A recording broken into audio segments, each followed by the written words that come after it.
आर्य समाज पुरजोर लगाकर इसको इसके वापस जो इसका मूल स्थान है जेल वहां पहुंचाने का पूरा प्रयत्न करेगा।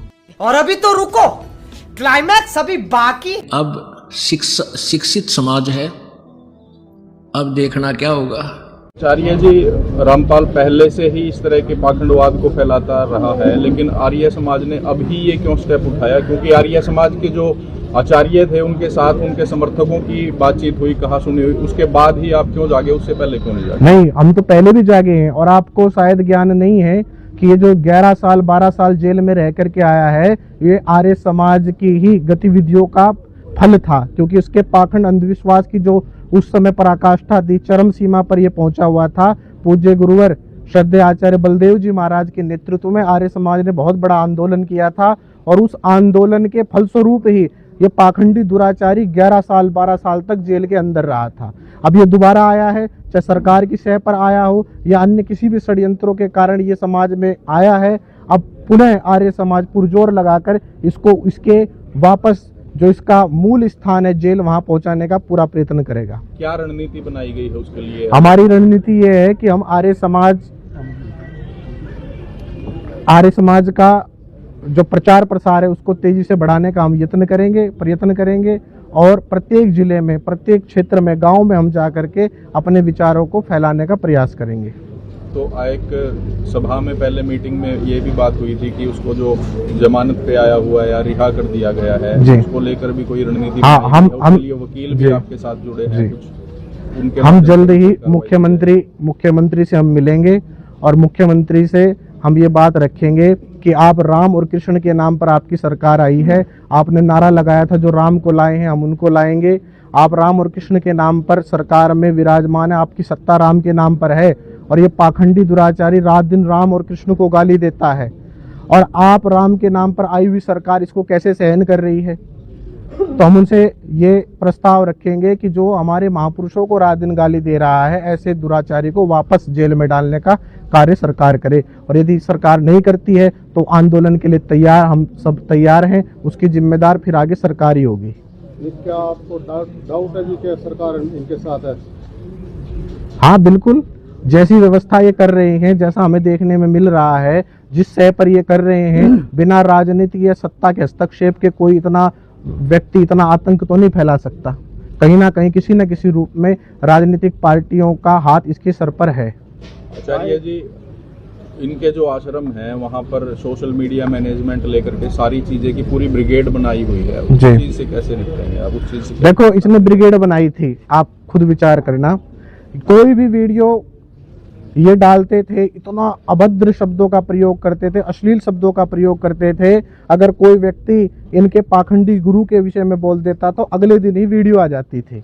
एक आतंक फैलाया हुआ था, कोई व्यक्ति भी इसके खिलाफ नहीं बोल सकता था, बोलते ही तुरंत अगले दिन वीडियो और उसके लोग उसके घर पर पहुंच जाते थे। ऐसी स्थिति बन गई थी, डर का माहौल बना रखा था पूरा। लेकिन जब से धर्मेंद्र हुड्डा ने यह हुंकार भरी है तो लोगों के अंदर आक्रोश जो था वो आक्रोश फूट पड़ा और आप देखो इनकी आईटी सेल को पूरा हैक कर दिया गया है। ये जितने भी चैनल बना रहे थे, वीडियो बना रहे थे, उनसे कई अधिक मात्रा में जो जनता के लोग हैं, जो मूल समाज है, वो खड़ा होकर के इनके खिलाफ आवाज उठा रहा है, इनकी वीडियो का प्रत्युत्तर दे रहा है। तो इनकी जो पूरी टीम है वो इस समय खत्म होने की स्थिति में है। धर्मेंद्र हुड्डा विदेश में बैठ करके इस तरह की वीडियो जारी कर रहा है, साथ में अब एक गैंगस्टर का भी फोन बता रहे हैं, ऑडियो वायरल हो रही है। क्या कोई कानून का सहारा नहीं लिया जा रहा? इस तरह की आरोप प्रत्यारोप करना है, इस तरह की खिंचातान में क्या ये सही तरीका है आपको?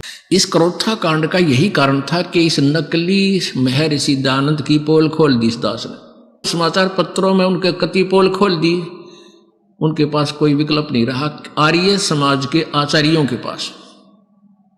तो उन्होंने अपने अनुयायियों को भ्रमित करना शुरू कर दिया कि रामपाल गंदा है, महर्षि जी की जो है ना मिथ्या आलोचना करता है और फिर उस आश्रम में ऐसा होता है, गंदे लोग रहते हैं, वहाँ ऐसी लड़कियां रखते हैं, फलान करते हैं। मतलब वो बकवाद गढ़ दी जो कि तो देखी जाना सुनी जा, ऐसी बकवाद समाचार पत्रों में भी छपवा दी दुष्ट आत्माओं ने, लेकिन साच को आंच नहीं होती। अब वो कोर्ट तक नहीं जा सके कि ज्ञान के ऊपर कोई उंगली उठा दे। अगर उनको गलत लगता था मैदान में आते न्यायालय में जाते, अगर उनको जरा सा भी कोई पॉइंट मिल जाता तो तुरंत जाते वो, लेकिन वह दाल ना गली तो ऐसे बकवाद शुरू कर दी। ऐसे ही सभी संतों के बारे में दास ने 10 वर्ष से कंटिन्यूस करता आ रहा है कि तुम्हारा ज्ञान गलत है, तुम्हारी भक्ति साधना गलत है, तुम शास्त्र विरुद्ध साधना बता रहे हो। और इस परमेश्वर के सार संदेश में एक विशेष सब्जेक्ट, एक विशेष अध्याय बना रखा है जिसमें सबकी कति पृष्ठ वाइज लिख रखा है कि ऐसे ऐसे आपकी उस पुस्तक पे ऐसा लिखा, उस पे ऐसा लिखा, जो कति वेद विरुद्ध, संत मते के विरुद्ध है। कोई नहीं बोलता, ज्ञान पे नहीं बोलता, और बकवाद ये कितनी कर लो वो बात अलग है। तो क्रोथा कांड करवाने का उद्देश्य था कि रामपाल को जनता तो मरवा दे या स्वयं मार दे जाके, ताकि थारी पोल ना खुल जाए। अरे दुष्टो, परमात्मा के बच्चों को तुम अंधा बनाकर रखना चाहते हो, उसी से दूर रखना चाहते हो। जालिम लोगों, तुम्हारा कहाँ ठिकाना होगा। लेकिन अब शिक्षित समाज है, अब देखना क्या होगा।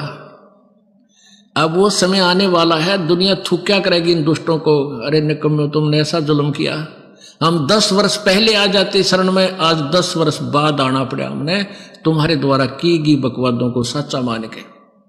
पुण्यात्माओं, जो एक क्रोथा कांड हुआ है, ये इसी का परिणाम था कि इनकी पोल खोल दी और दयानंद की जो वो महर्षि वाला जो फीत थी वह उतार के धर दी दास ने। पुण्यात्माओं, एक थोड़ी सी कथा सुनाता हूँ यहाँ पर, पहले ये कंसेप्ट क्लियर कर दूं फिर सुनाऊंगा। अब ये तो एक बार ना, ये क्रोथा कांड जो कारण हुआ था, इस दास ने जब सत्यार प्रकाश को पढ़ा, देखा, वेदों से मेल किया, ये सारा फेल पाया। वेद परमात्मा को साकार बताओ, मनुष्य दृश्य बताओ, भगवान को अयो निराकार बतावे। वेद एक देशीय बताओ कि एक स्थान पर रहता है, यूं कहे कि एक स्थान पर भगवान रहता ही नहीं। तो वेदों को समझा कहाँ से इसने अज्ञानी ने, और महर्षि कौन सी साइड तो हो गया यो। बड़ा दुख हुआ। समाचार पत्रों में लेख लिखने शुरू किए क्रोथा आश्रम से। वो इनको पता लगा, इनके अनुयायी कहने लगे देखो ये क्या लिख रहा है। उन्होंने सब मेल किया तो उन्होंने प्रति उत्तर दिया कि रामपाल को संस्कृत नहीं आती और ये झूठ बोल रहा है, ये दयानंद के गूढ़ रहस्यों को समझ नहीं रहा। जिस यजुर्वेद अध्याय नंबर 8 के श्लोक मंत्र 13 के विषय में वो कह रहा है रामपाल, उसमें मित्र शब्द लिखा है स्वामी जी ने, भगवान के विषय में नहीं लिखा कि भगवान पाप नाश कर देता है। फिर दास ने फोटो स्टेट करके भेजी और साथ में ये लिखा कि महर्षि दयानंद खुद मित्र, सत्यार प्रकाश के प्रथम सुमरास में भगवानों के नामों में से एक मित्र भी कहता है। तो यहाँ मित्र का अर्थ परमेश्वर ही होता है। अब बुद्धिमान लोग तो समझ गए सचमुच मित्र के पाप नाश करेगा, बता भगवान ने कराया करे। तो कारण ये था कि उन्होंने सच्चाई को दबाने के लिए और कहीं उनके अनुयायियों को भी सच्चाई का पता ना लग जाए, तो इन आचार्यों को, दयानंद वाले इस आर्य समाज के आचार्यों को चंदा मिलना बंद ना हो जाए, इनके सत्यार प्रकाश वेद बिकने बंद ना हो जाए। इसलिए मिसगाइड करने के लिए, जनता का ध्यान पलटने के लिए क्रोथा कांड करवा दिया। क्योंकि दुर्भाग्य इस मुख्यमंत्री का, जो उसी समय जो आर्य समाजी है, हरियाणा का मुख्यमंत्री श्री भूपेंद्र सिंह, ये मुख्यमंत्री बन गया, इनका दाव लग गया, इसके कर्म बिगड़वा दिए, झूठ नरी बोली, जनता को पाप का भागी बना दिया। रामपाल गुंडा है, बुंडा है, वहाँ ये होता है, फलाना होता है। अब रामपाल ने सिद्ध कर दिया वहाँ क्या होता था, परमात्मा ने दया करी, वहाँ पर यही होता था जो आज बरवाला में हो रहा है।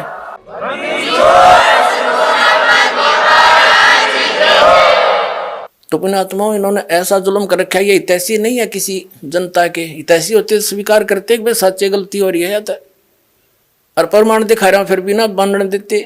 तो इन जैसे तो दुष्ट हो ही नहीं सकते धरती पे। ये आचार्य क्या क्या आचार्य हैं फिर ये, जो सच्चाई को जनता से दूर रखने के लिए जुल्म करवा दिया, हमें जेल भिजवा दिया, झूठा मुकदमा बनवा के और भक्तों को सताया। इनका बहुत बुरा होगा इनका अंत में। और हम तो आज भी उनके विरोधी नहीं है, क्योंकि दास को पता लग चुका है कि ये काल करवा रहा सारा, सभी उस परमात्मा के बच्चे हैं और वो भी मिसगाइड है। हम उनके हित में ही कह रहे हैं कि वो भी समझे और सच्चाई को स्वीकार करें, अपना कल्याण करावें। हम तो उस विधान का पालन करने वाले हैं कि जो तोकू काटा बोए वाह को बो तू फूल, और तो है फूल के फूल हैं उसको है त्रिशूल। हम उनका आज भी बुरा नहीं सोचेंगे, क्योंकि हमारे भगवान का आदेश है, उनकी करनी उन्हें आप मिलेगी जिसा उन्हें कर रखे। और भगवान के चरणों में आ जाएंगे तो उनका कल्याण उनका भी हो जाएगा, क्योंकि वो सब उसी के बच्चे हैं। इतनी सी बात है। जनता इन्हें बोलने नहीं देगा, बच्चा बच्चा भी बस चुप हो जाओ, तेरे दिन सुन ली तुम्हारी ये बकवाद है। तो सामने प्रमाण दिखा रहा है, दास ने गला बढ़ा दिया और जेल तक जा लिया इस सच्चाई को ऊपर लाने के लिए, और ये फिर भी बकवाद कर रहे हैं।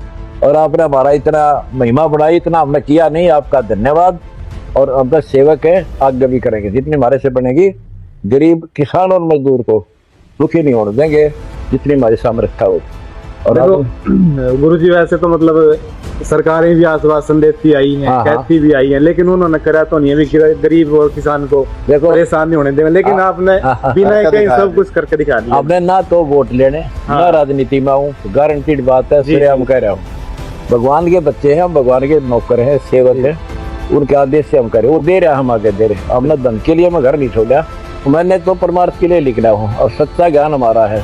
आप तो बुद्धिमान हो, तो पत्रकार हैं, ये तो बाल की खाल उतार लेते हैं। हमारा ज्ञान भी देखो जी, ताकि जनता का उद्धार हो। जिस ज्ञान के आधार से मेरे से जुड़े हैं उनके सारे तो बेकार छूट गए। बीड़ी शराब मांस तंबाकू दहेज लेना देना बंद हो गया, तो खर्चे मिट गए, झंझट मिट गए सारे। यहाँ देखिएगा 70 पृष्ठ पर ये कहा कि कितने ही चाहे कितने ही धन धान्य गाय अजा घोड़े आदि राज्य श्री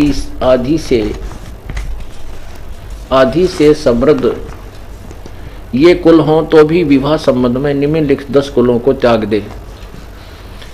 जो कुल सत्क्रिया से हीन, सत्पुरुषों से रहित, वेद ध्यान से विमुख यानी दूर, वेद ध्यान नहीं करता, अध्ययन, शरीर पर बड़े बड़े बाल लोम अर्थात बवासीर, अक्षय यानी जिसका दमा खांसी, आमाशय जिसका पेट खराब रहता हो, मृगी पड़ती हो, सफेद कुष्ठ हो, दलित कुष्ठ कुलों की कन्या व वर को, यानी किसी का खांसी दमा बवासीर हो तो उस पूरे कुल को, पूरे कुलों की कन्या व वर के साथ विवाह न होना चाहिए, क्योंकि वो दुर्गुण, सब दुर्गुण रोग विवाह करने वाले के कुल में प्रविष्ट हो जाए। ठीक है। आप पुण्यात्माओं, एक कुल का तकरीबन कई तो गांव के गांव हो जाते हैं, और कम से कम सैकड़ों घर तो अवश्य एक कुल में होते हैं। और उनमें से किसी एक व्यक्ति का भी बवासीर हो या खांसी हो, दमा हो, मृगी पर्दी हो, तो पूरे के पूरे कुल की लड़के और लड़कियों को ब्याह ना करो। फिर ब्याह कित करके लाओगे वह बताओ? अफ्रीका में जाना पड़ेगा फिर लड़के ब्याह ने, और तरह गजब हुई। तो कहाँ से होगा, मतलब ये तो उनकी या सोच। आगे देखो, फिर कहते हैं कि ना तब न पीले वर्ण वाली, इन लड़कियों से शादी ब्याह नहीं करे, न पीले वर्ण वाली, न अधिक अंगी अर्थात पुरुष से लंबी चौड़ी यानी अच्छी तगड़ी बेटी हो तो उससे ब्याह नहीं करे, बलवाली या रोग युक्त जिसका बीमारी हो, न लोम रहित जिसका बाल ना हो, न जिसका बहुत लंबे बाल हो, बहुत लोम हो शरीर पर। यह कहता है न तो लोम रहित जिसका बाल ना हो, और फिर न बहुत बालों वाली, पता फिर के बीच में क्या रह गया। ये देखो, न तो लोम रहित यानी बाल ना हो, और न बहुत लोम वाली उसका घने बाल भी ना हो, और न बकवाद करने वाली, और न बुरे नेत्र वाली। और तरह के बुरे नेत्र वाली लड़की से भी शादी नहीं करनी चाहिए, स्वामी जी बता रहे हैं।